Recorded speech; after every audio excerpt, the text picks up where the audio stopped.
On Christmas Eve of 2023, the villages of Bokos and Barkinladi in Plateau State were wiped off the map. Over 200 Nigerians were slaughtered in their homes. Houses were burned to ashes. The survivors fled to internally displaced persons, IDP camps. The Nigerian media and international news outlets repeated the same tired script. They called it a farmer-herder clash. They called it a religious war between Christians and Muslims. But if you are a forensic investigator, you do not read the press releases, you look at the dirt. A few weeks after the blood dried in Bokos, the herdsmen did not move their cows into the burned villages to graze. Instead, heavy diesel excavators arrived. Foreign contractors, protected by armed local escorts, rolled in. They did not come to plant crops, they came to dig. They were digging for spodumene, the highest grade lithium ore in the world. They were digging for tin, columbite, and tantalite. This is not a religious war, it is a hostile real estate acquisition. The men with the machetes and the AK-47s are just the demolition crew. They clear the human beings off the land. Then, the global mining syndicates walk in to extract the minerals. Those minerals are loaded into trucks, passed through military checkpoints, and shipped out of Lagos to build the battery of an American Tesla or an Apple iPhone. I am a forensic investigator. Today, we are tearing up the script. We are naming the syndicates. We are tracing the blood money from the killing fields of Jos to the global tech supply chain. You are watching Historic Capital. This is the dossier on the blood lithium cartel. If you want to find the killers, you have to find the buyers. Let us go to the Nigerian Mining Cadastre Office, MCO, in Abuja. This is the agency that signs the papers. They issue the exclusive prospecting licenses.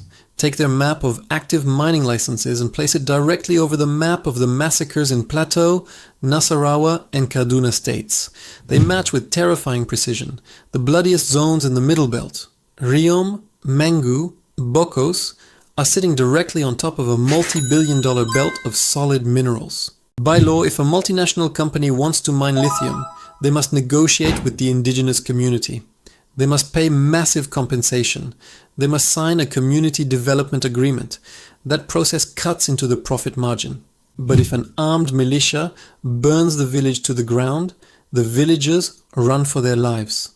The government declares the village a red zone due to insecurity. Once the land is empty, the illegal miners simply drive in. They pay zero compensation. They sign no agreements. They extract thousands of tons of raw lithium ore. They pay the armed militias a protection fee to keep the villagers from returning.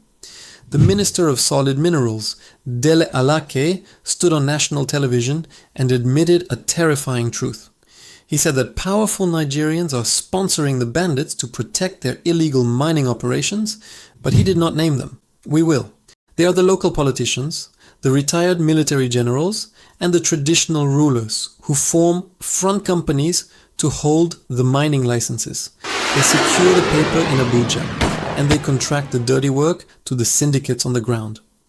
Who is actually running the excavators in the ashes of Jos? Enter the Chinese mining syndicates. In the last 3 years, the Economic and Financial Crimes Commission, EFCC, and the military have arrested dozens of Chinese nationals deep in the forests of the Middle Belt and Kwara State. In May 2024, the EFCC arrested Chinese operators in Nasarawa State. They confiscated truckloads of stolen, unrefined lithium. These are not rogue, independent miners. They are highly organized, well-funded corporate extraction teams. China controls over 70% of the world's lithium refining capacity. They need raw ore to feed the massive battery factories of companies like KATL and BYD. When the Chinese syndicates arrive in Nigeria, they do not bring armies, they bring cash. They set up operations in places like Ways and Barkinladi. They hire the local youth, the same youth whose farms were destroyed, to dig into the toxic dirt for 3,000 naira a day. The Chinese middlemen buy the raw lithium ore from the local militias for absolute pennies. They pack it into 30-ton trucks.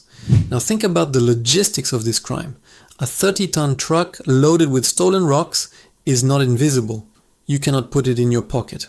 To get from the mining sites in Plateau State to the seaports in Lagos, that truck must drive across 1,000 kilometers of Nigerian highways. It must pass through dozens of police checkpoints. More importantly, it must pass through the checkpoints of Operation Safe Haven, the special military task force deployed to secure Plateau State. How does a massive convoy of stolen lithium drive past the Nigerian military, while the local residents are locked down under a 24-hour curfew? Because the trucks pay the toll. The cartel pays the military commanders, they pay the mobile police, they pay the local government chairman. The security forces do not stop the trucks, they escort them. The citizens are slaughtered, the trucks are protected. When the trucks arrive in Lagos, they meet the customs cartel we exposed in our last dossier. The raw lithium cannot be legally exported without paying massive royalties to the federal government. The Nigerian law says you must refine the minerals locally before export. But the Chinese syndicates do not want to build refineries in Nigeria. They want to extract the raw earth and run. So they buy the signature of a Nigerian customs officer. The customs officer logs into the export database at Apapa port. He classifies the highly valuable lithium or columbite as lead slag, zinc, or raw earth. He falsifies the bill of lading. He hits approve. The containers are loaded onto the massive ships of Maersk and MSC. The stolen wealth of Plateau State leaves the shores of Africa. The Nigerian treasury collects zero royalties. The local government collects zero taxes. The ships sail to the ports of Shanghai and Shenzhen. The raw ore is dumped into giant chemical refineries. It is melted down, it is purified. The moment it melts, its origin is completely erased. The blood is washed away in the fire. This brings us to the buyers, the trillion-dollar American technology companies. Elon Musk needs lithium to build the batteries for Tesla. Apple needs it for the iPhone. Microsoft needs it for their servers. You might ask, how can an American corporation legally buy minerals stolen from a burning village in Nigeria? Because the United States government gave them a loophole. In 2010, the US passed the Dodd-Frank Wall Street Reform and Consumer Protection Act. Section 1502 of this law was designed to stop the trade of conflict minerals. It forces publicly traded American companies to prove to the US Securities and Exchange Commission, SEC, that their supply chain does not fund armed militias. But read the legal text of the law. The Dodd-Frank Act explicitly defines conflict minerals as those originating in the Democratic Republic of the Congo, DRC, or its adjoining countries. Nigeria does not share a border with the Congo. Therefore, under United States financial law, minerals mined by armed bandits in the killing fields of Jos are perfectly legal. A tech company in Silicon Valley can buy thousands of tons of refined lithium from a Chinese middleman. They can put it into an electric vehicle. They can file their paperwork with the SEC in New York. And they can legally stamp the battery as conflict-free. Wall Street looks the other way. The green energy revolution in America is heavily subsidized by the massacres in West Africa. The American consumer buys a Tesla, thinking they are saving the planet. They do not know that the battery was charged by the destruction of an indigenous community in Plateau State. The global tech market demands cheap lithium. The Nigerian cartel supplies the blood, while the foreign syndicates take the minerals. What do the local Nigerian politicians get? They get the emergency budget. Every time there is a massacre in Jos or Kaduna, the state governor goes on television. He cries for the victims. He declares a state of emergency. And then he accesses the security vote. In Nigeria, the security vote is a monthly cash allocation given to governors to fight local crises. But it is a constitutional black hole. The security vote cannot be audited by the Auditor General. It is not subject to legislative oversight. The governor does not have to produce a single receipt. He can withdraw hundreds of millions of naira in raw cash. If Plateau State is peaceful, it is very difficult to justify a massive security vote. But if the state is burning, the governor and the security chiefs can draw billions of naira in raw, untraceable cash. The crisis is the justification for the money. If the military actually wiped out the bandits, the emergency funding would stop. The security votes would dry up. There is zero financial incentive for the political and military elite to end the conflict. Peace is bad for business. The politicians mourn the dead in public. Then they return to their offices, sign the requisition forms, and withdraw the cash in private. You might live in Lagos, or London, or New York, and think this violence does not affect you. You are wrong. You pay the cost of this cartel every time you buy food. The Middle Belt, Plateau, Benue, Kaduna is the food basket of Nigeria. They grow the yams, the maize, the potatoes, and the tomatoes that feed the massive coastal cities. When the farmers of Bokos and Mangu are chased into refugee camps by the mining militias, the crops are not planted. The harvest rots. The supply of food to the southern markets collapses. When you walk into a market in Lagos and complain that the price of a bag of rice or a basket of tomatoes has tripled, you are not just feeling the effect of a weak naira. You are feeling the direct economic impact of the lithium cartel.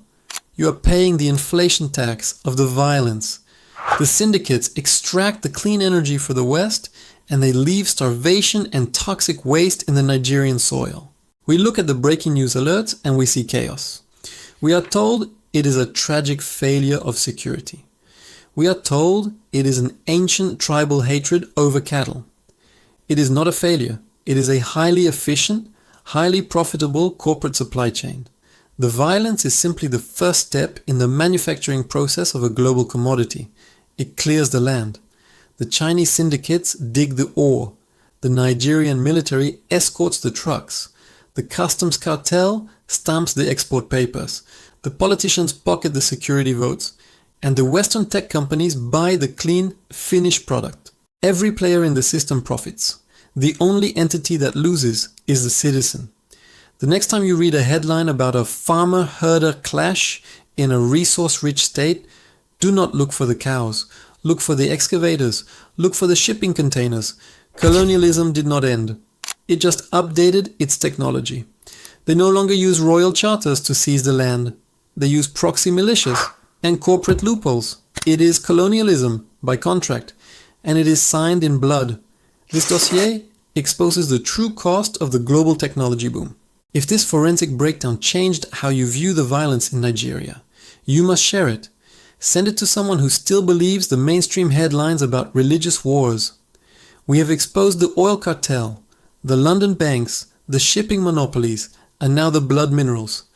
But there is one final piece of the extraction machine.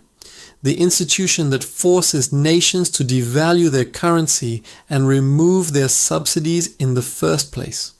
If you want us to open the files on the IMF, the World Bank, and the currency devaluation trap, make sure you hit the subscribe button right now. Leave a comment below.